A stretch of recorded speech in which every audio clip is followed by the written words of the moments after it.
Ikemba, stay back. Please. But he couldn't. Love and fear clashed within him, but his instincts to protect her overrode everything else. He grabbed a nearby staff and charged at the figure. Yet, the moment he swung, the staff passed right through, hitting nothing but air. The figure laughed, a sound like crashing waves. Foolish mortal. You cannot touch what is beyond your realm. Olamma cried out, her voice laced with desperation. Stop. He has nothing to do with this. The figure's attention shifted back to her, its glowing eyes narrowing. Then fulfill your purpose, Olamma. End this charade and complete your task. What task? Ikemba demanded, his grip tightened. Do you hear that, Jide? It's her again, whispered Adaku, clutching her husband's arm as the melodic hum floated through the midnight air. The villagers of Olamma were used to the eerie songs that echoed from the riverbanks every other night. The sound was hauntingly beautiful, but it carried a weight of mystery that no one could explain. In the heart of this superstitious land, a woman like Olamma, stunning, enigmatic and oddly detached, was both an enigma and a source of quiet fear. Her beauty was said to have no rival. The sun kissed her smooth ebony skin, and her almond-shaped eyes seemed to hold secrets deeper than the river that ran through the village. But Olamma was peculiar. She would disappear at odd hours, always heading for the riverbanks. No one dared follow her. Some claimed to hear her whispering in an unknown tongue. Others swore they saw faint ripples in the water even when the air was still. But who would question such a captivating beauty? Her suitors were endless. Farmers, warriors, traders, all vied for her attention, only to leave with broken hearts and unanswered questions. It was no secret that Olamma seemed incapable of love. Until Ikemba. Ikemba, the bold son of an aging chief, had returned to Olamma after years of trade journeys to distant lands. With his broad shoulders, sharp mind and kind heart, he was a man of both strength and substance. From the moment his gaze locked on Olamma's at the village festival, he was smitten. She is not like other women, his friend Ogachukwu warned him one evening. There's something off about her. She sings to the river, for goodness sake. Perhaps that is why she intrigues me, Ikemba replied, his voice resolute. No one truly knows her. Ogachukwu. I want to. Olamma was wary of him at first. But Ikemba was persistent, his words sincere, his intentions clear. Slowly, her walls began to crumble. For the first time in her life, she found herself drawn to someone. A feeling she could not explain, a longing she had never experienced. The village buzzed with excitement when Ikemba announced their engagement. Elders declared it a match blessed by the gods. Women whispered enviously, and men shook their heads in disbelief. Olamma, the untouchable beauty, was finally going to be someone's wife. But not everyone rejoiced. Late one night, as the wedding preparations were in full swing, Olamma stood by the river, her feet submerged in the cool water. Her voice, soft and melodious, carried a sense of urgency. I have done what you asked of me. Let me go. I cannot hurt him. A faint ripple spread across the water, and a cold voice replied. You were sent here for a purpose, Olamma. Do not forget who you are. Her heart pounded. She had always known this day would come, but she had hoped, prayed, it would not. The wedding day was a grand affair. The village square was adorned with palm fronds and vibrant fabrics. Drummers played energetic rhythms as dancers moved with unmatched grace. Olamma looked resplendent in her coral beads and richly embroidered attire. But behind her radiant smile was a storm of fear and doubt. The night of the wedding brought with it an ominous stillness. The air was heavy, the moonlight casting eerie shadows on the ground. As Ikemba led his new bride into their marital hut, Olamma felt a lump in her throat. Are you all right? He asked, his voice gentle. She nodded, forcing a smile. Yes, I just need a moment. As he turned to prepare their bed, Olamma stepped outside, her bare feet sinking into the soft earth. She gazed at the river, her heart aching with an unbearable truth. But she was not alone. I warned you, the cold voice hissed, its tone sharp and unyielding. Olamma turned slowly, her eyes wide with terror. The figure before her was not human, its shimmering form an unsettling blend of beauty and menace. "Leave me," she pleaded, tears streaming down her face. "I love him." "You love him?" the figure mocked, its laughter echoing like crashing waves. "Love does not erase destiny." Suddenly, the night exploded into chaos. The river surged violently, its waters spilling onto the land. Ikemba rushed out of the hut, his eyes filled with confusion and fear. "Olamma! What is happening?" Before she could answer, the figure lunged at her, its translucent hand reaching for her chest. Olamma screamed, her voice a mixture of pain and defiance. "I will fight you," she cried. "You do not own me." But the battle was far from over. Ikemba froze in place as the surreal scene unfolded before him. His bride, glowing faintly in the moonlight, was caught in a battle with something he couldn't comprehend. The shimmering figure, otherworldly and menacing, lunged again, its movements fluid like water yet filled with malice. "Olamma!" he shouted, his voice breaking. "What is this? Who is that?" She turned to him, her face streaked with tears. "Ikemba, stay back. Please." But he couldn't. Love and fear clashed within him, but his instincts to protect her overrode everything else. He grabbed a nearby staff and charged at the figure. Yet, the moment he swung, the staff passed right through, hitting nothing but air. The figure laughed, a sound like crashing waves. "Foolish mortal! You cannot touch what is beyond your realm." Olamma cried out, her voice laced with desperation. "Stop! He has nothing to do with this."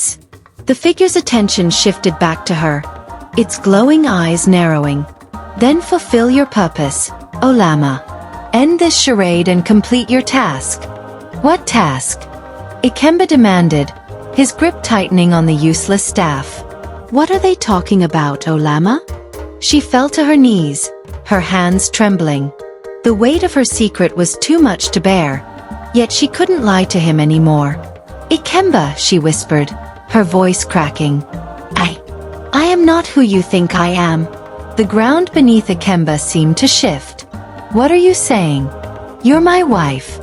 My Olamma. I am." She hesitated, looking at the river as if it held all the answers. "I am not fully human. I was sent here by them," she said, pointing at the shimmering figure, "to destroy men like you. To destroy the hearts of this village." Ikemba staggered back, disbelief written all over his face. "What? No. This cannot be true." The figure cackled. "Oh, it's very true. Your precious bride is one of us, a child of the river, born to seduce and destroy. But it seems she has failed her mission. Love, it seems, has weakened her." Olamma's heart shattered at Ikemba's expression. The warmth in his eyes had been replaced by a mixture of confusion and hurt. "Ikemba," she begged, crawling towards him. "I didn't choose this life. They sent me here. I fought it. I fought them because of you." "You fought them?" The figure sneered. "Do not deceive yourself, Olamma. You belong to us. Return now, or we shall take you by force." The river surged again, the waves roaring louder than before. Ikemba, still reeling from the revelation, did what he knew best. He protected. Grabbing Olamma, he pulled her behind him and faced the figure. "Whatever she is," he said, his voice steady, "she is mine now. You will not take her." The figure paused, its glow dimming slightly, as if surprised by his courage. "You cannot defy the will of the river, mortal. I do not care for your river or your will." Ikemba bellowed. "She is my wife, and I will stand by her, no matter what." Olamma gasped, her hands clutching his arm. "Ikemba, you don't understand. They are too powerful. They will destroy you." "Let them try," he replied, his jaw set. The figure moved closer, its presence overwhelming. But before it could strike, Olamma stepped forward, placing herself between Ikemba and the entity. "Enough," she shouted, her voice echoing with an unnatural force. The air seemed to still, the river calming for a brief moment. The figure tilted its head, curious. "You want me? Fine. I will go with you. But only if you promise to leave Ikemba and this village alone." "No," Ikemba protested, grabbing her arm. "I won't let you sacrifice yourself for me." She turned to him, her eyes brimming with tears. "Ikemba, I cannot let them harm you. This is my burden, not yours." The figure seemed to consider her words, its shimmering form flickering. "Very well," it said finally. "If you come willingly, we will spare the mortal and his people." Olamma nodded, her heart breaking. She turned to Ikemba one last time, placing a hand on his cheek. "I love you," she said, her voice barely a whisper. "No," he said, tears streaming down his face. "There has to be another way." But before he could stop her, the figure extended its hand, and Olamma was enveloped in a blinding light. The last thing Ikemba saw was her tear-streaked face before she disappeared into the river, leaving him alone in the silent night. Ikemba stood frozen, the cool night air biting into his skin, but he barely felt it. The roaring of the river had calmed to an eerie stillness, as if it, too, mourned her absence. He fell to his knees, his mind racing with questions and his heart drowning in despair. Okachukwu arrived, panting, a torch in hand. "Ikemba!" I heard screams. "What happened?" Ikemba turned to him, his eyes red with unshed tears. "They took her," he whispered, his voice hollow. "They took Olamma." "What do you mean?" Okachukwu asked, his face pale. She's not human," Ikemba said, his words heavy. "She belongs to them, the spirits of the river. She sacrificed herself to save me and the village." Ogachukwu's jaw dropped, but he quickly regained his composure. This is madness, Ikemba. Are you sure? Perhaps you were tricked." "I saw it with my own eyes," Ikemba interrupted, his voice firm. "And I will not leave her to them. I must find a way to bring her back." Okachukwu grabbed his friend by the shoulders. "Ikemba, listen to yourself. You cannot fight the spirits. They are beyond our world, beyond our understanding. You will only endanger yourself further."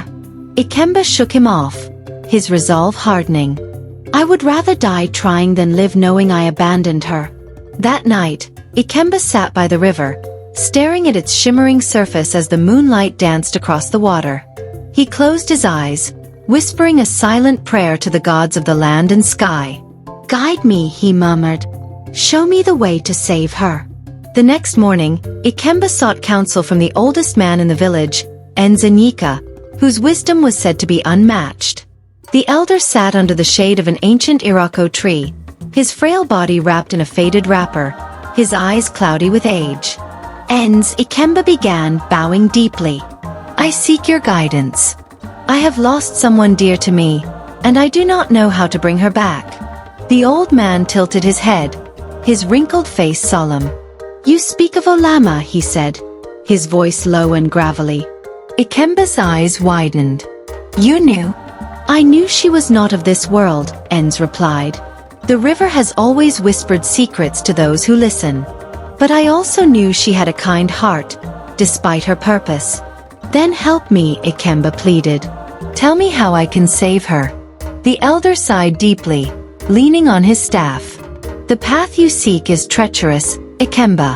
To retrieve her from the river spirits, you must journey to the spirit realm, a place few have ventured to and even fewer have returned from." "I will go," Ikemba said without hesitation. Enz studied him for a long moment before nodding. "Very well. You will need 3 things: a pure heart, an unshakable will, and the blessing of the river mother herself. Without her approval, the spirits will destroy you before you even step into their world." "How do I gain her blessing?" Ikemba asked. "You must offer her something of great value," Enz replied. "Something that proves your love is selfless and true." Ikemba spent days preparing for the journey, gathering what little he could offer. On the 7th day, he returned to the riverbank with a carved wooden figurine. a symbol of his love for Olamma, and a pouch of rare white kola nuts, sacred to the River Mother. He knelt by the water, his head bowed. "Great River Mother, hear my plea. I come with a heart full of love and a soul willing to sacrifice. Grant me the chance to bring Olamma back." For a moment, there was only silence. Then, the water began to ripple, and a figure emerged. A tall, regal woman with skin as dark and glistening as the river itself. Her eyes were piercing, her presence commanding. "You dare summon me, mortal?" she said, her voice like the rush of a waterfall. "I do," Ikemba replied, his voice steady despite his racing heart. "I love Olamma, and I cannot live without her. Please, grant me passage to the spirit realm so I can save her." The River Mother tilted her head, her expression unreadable. "You are brave, but bravery alone is not enough. What makes your love worthy of such a sacrifice?" Ikemba held up the wooden figurine, its craftsmanship rough but heartfelt. "This represents all that she means to me. I have nothing greater to offer but my life. If I must trade it for hers, I will do so gladly." The River Mother studied him for a long moment before nodding. "Very well. You may enter the spirit realm. But beware, it is a place of trials, where your greatest fears will manifest. Only those with pure intentions can survive." She reached out, touching his forehead. Instantly, the world around him dissolved into a whirl of colors and light. When the spinning stopped, Ikemba found himself standing in a strange, ethereal landscape. The air shimmered, and the ground beneath his feet felt soft and fluid. Before him stood 3 paths, each marked by an ominous symbol. A voice echoed in the air. "Choose wisely, mortal. Your journey begins now." Ikemba stood frozen before the 3 paths, his heart pounding like a war drum. Each path seemed to stretch endlessly into the shimmering horizon, and the symbols above them glowed faintly with an unnatural light. To the left was a dark, twisted path marked by a coiled serpent, a symbol of deception. The middle path was shrouded in mist, with the faint outline of a crying face etched into the air, a symbol of sorrow. The path to the right burned with a golden hue, the symbol of a blazing sun above it, a sign of trials and courage. The disembodied voice echoed again, sharp and unwavering. "Your choice will shape your fate. Tread carefully, for not all paths lead to what you seek." Ikemba took a deep breath, his fingers tightening around the carved wooden figurine in his hand. He glanced at the left path, its serpent symbol flickering ominously. Deception. He had no desire to tread a road of lies and falsehoods. The middle path, veiled in mist and marked by a crying face, pulled at his heart. Sorrow. The weight of Olamma's absence already filled him with grief. He feared a road that promised more. His gaze fell on the final path, the one glowing with golden light and crowned with the blazing sun. It seemed to radiate strength and hope, though its brightness hinted at hardship. Courage. He straightened his shoulders. "If I am to save Olamma," he murmured, "I will face whatever trials come my way." With a resolute step, Ikemba chose the right path. The air grew heavier with every step, pressing down on him like an unseen burden. The golden light began to dim, and soon he found himself in a barren wasteland. The ground cracked beneath his feet, and the sky above swirled with stormy clouds. A voice, deep and resonant, rumbled through the air. "To save her, you must first face yourself." Before Ikemba could question the meaning, a figure stepped out of the swirling dust. His breath caught in his throat.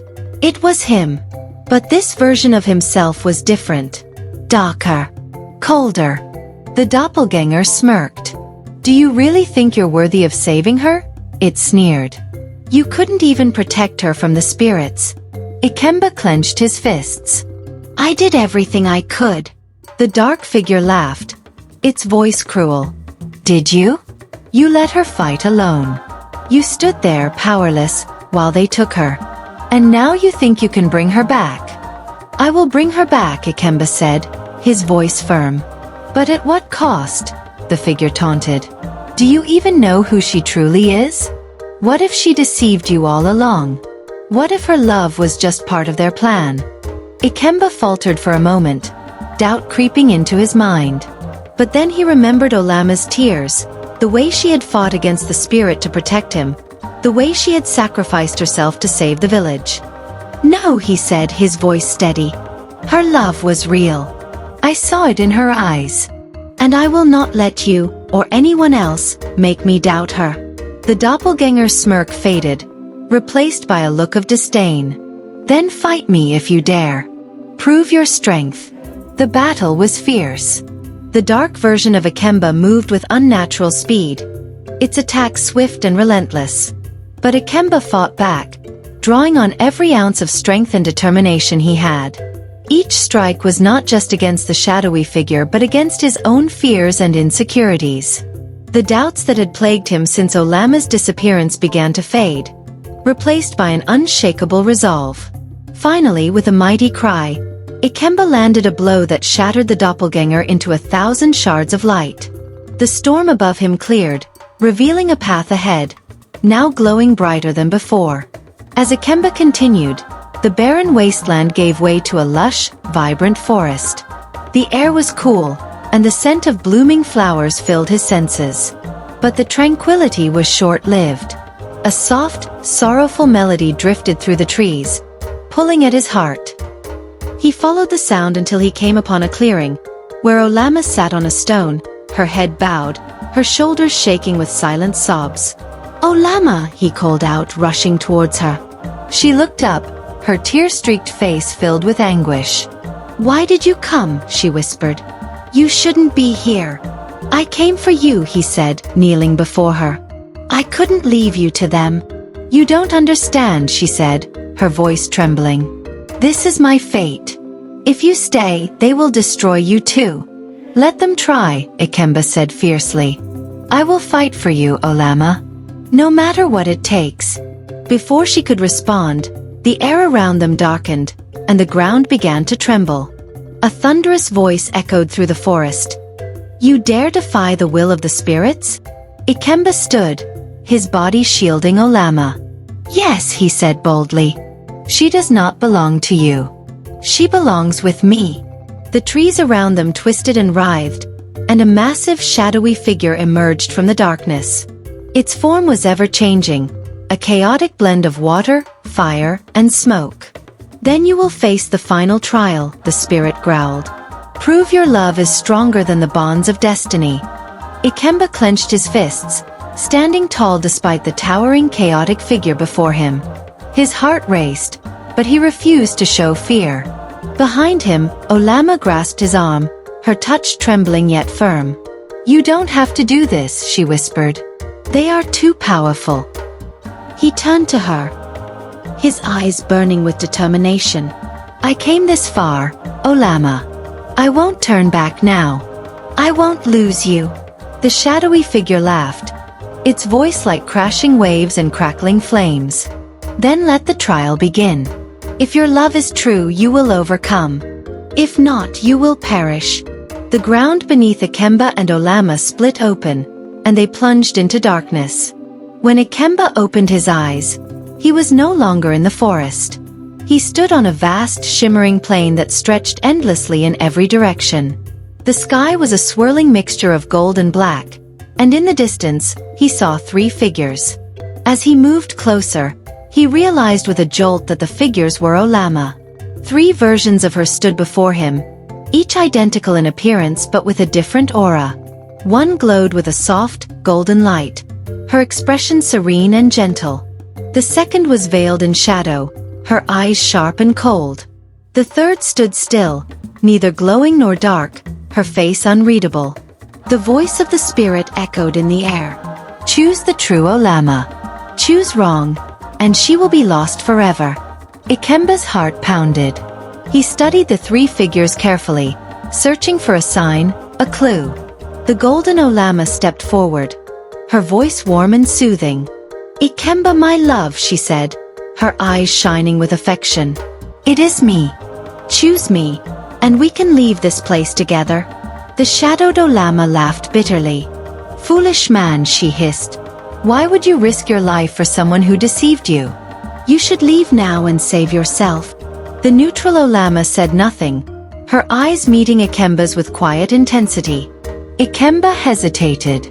The golden figure seemed kind, but something about her felt too perfect. The shadowed one spoke with venom, yet her words didn't match Olamma's heart. He turned to the silent one. Her expression was calm but layered with pain. Her eyes, deep, familiar, and filled with unspoken sorrow, pierced through him. Ikemba stepped closer to her, his voice soft but firm. It's you, isn't it? The real Olamma. The figure blinked, a tear sliding down her cheek. How can you be so sure? Because, he said, taking her hands in his, your silence carries the weight of truth. The love in your eyes cannot be faked. And your pain. It is the same pain I feel. The other two figures dissolved into mist, and the real Olamma collapsed into his arms, sobbing. Ikemba, you found me. The ground beneath them shook violently, and the voice of the spirit roared again. You have passed the trial of truth, but one test remains. Will you sacrifice yourself for her freedom? Ikemba stood, pulling Olamma to her feet.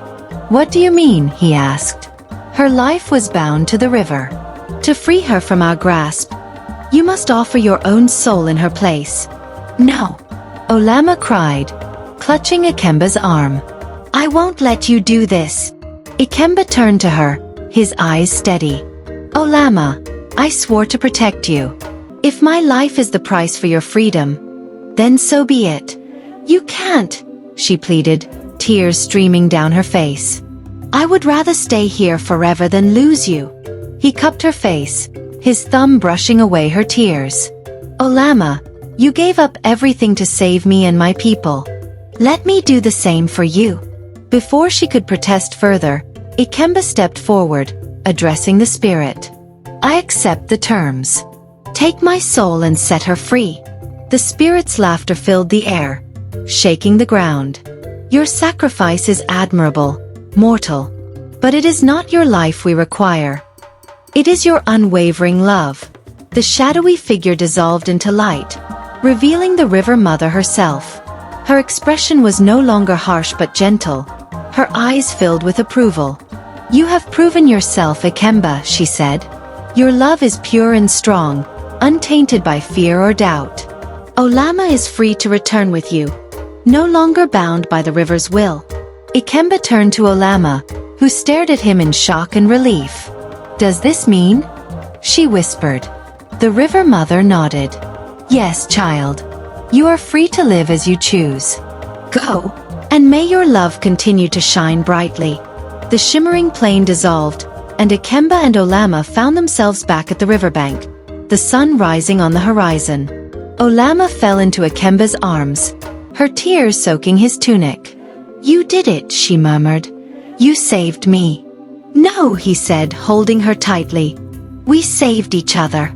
The villagers, who had gathered at the riverbank after witnessing the strange lights and sounds, watched in awe as the couple emerged. From that day forward, their love became a legend, a tale of sacrifice, courage, and the power of a bond that even the spirits could not break. Don't forget to like, share, and subscribe. Also, don't forget to turn on the notification bell so you won't miss out on our next update. Thanks for watching and stay blessed.